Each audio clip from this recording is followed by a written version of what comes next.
国际消息，咱来看中国外交部长王毅去访问印度，今仔日会甲印度总理莫迪见面，讨论中国甲印度边界问题。不过，伫咧中国大使馆外口有西藏独立运动团体去遐抗议，要求都要讨论西藏的问题。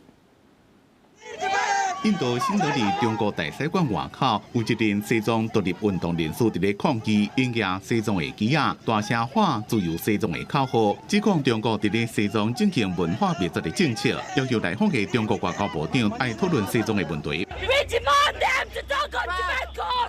We maintained peace and tranquility in the border areas and resumed the Indian pilgrimage to the Mount Karampochi and Lake Makayonzo in the Xizang Autonomous Region. We showed them up confidence to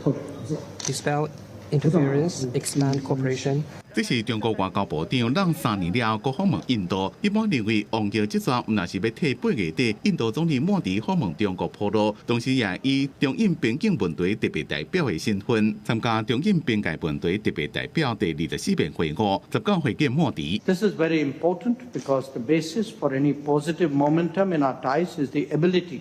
to jointly maintain peace and tranquility in the border areas.